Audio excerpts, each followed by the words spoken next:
Salmo 119. Una odisea al corazón de Dios. Acuérdate de los cánticos, versículos 53 y 54. Hemos visto cómo David lidiaba con la aflicción y las burlas. Nos ha enseñado a llevar la palabra de Dios en oración delante de Dios y el poder de recordar lo que Dios ha hecho en el pasado. Estas dos condiciones no son nuestros únicos enemigos en la vida. A veces la vida misma nos abruma. Al mirar a nuestro alrededor vemos un mundo repleto de maldad. No importa cuán fuerte sea usted.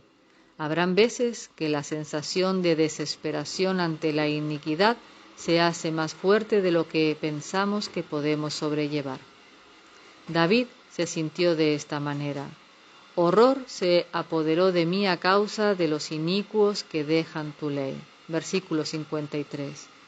David también sabía qué hacer ante esta situación. Versículo 54.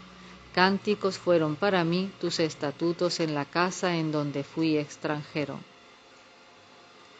Horror de la iniquidad. ¿Alguna vez se ha sentido sobrecogido por el horror de la iniquidad? Para alguien que ha alcanzado un cierto nivel de madurez, esto puede ser más difícil de encarar que la aflicción o la burla. Es precisamente nuestra sensibilidad espiritual lo que provoca en nuestro interior la repulsión ante el pecado.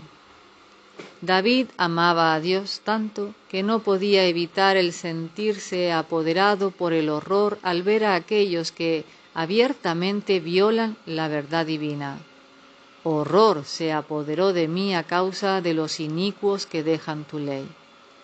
Esto contrasta agudamente con muchos de nosotros que hoy día nos hemos acostumbrado a la vileza que nos rodea. Es necesario establecer un equilibrio muy delicado. Nunca podemos llegar a pensar que el pecado es aceptable. El creyente no puede transigir con el pecado. Al mismo tiempo no podemos dejarnos apoderar del horror del pecado a tal grado que nos tornemos inútiles o deprimidos al punto de perder de vista nuestro verdadero objetivo de proclamar el Evangelio. Casi 500 años después de la muerte de David, su reino se había desintegrado. Un poco antes, las 10 tribus del norte habían sido conquistadas por los asirios. Luego, en el año 586 a.C., una tercera ola de tropas babilónicas atacaron a Jerusalén, lo cual produjo la destrucción final de la ciudad, la cual había estado bajo el dominio de los babilonios desde el año 606 a.C. Algunos de los judíos cautivos que fueron llevados a Babilonia escribieron el Salmo 137. Uno puede imaginarse lo devastados que estaban. ¿Cómo es que semejante cosa podía haber llegado a ocurrir? Este salmo refleja emociones muy poderosas. Sus palabras manifiestan la amargura y el horror que sentían en sus corazones. Juntos a los ríos de Babilonia, allí nos sentábamos, y aún llorábamos, acordándonos de Sión.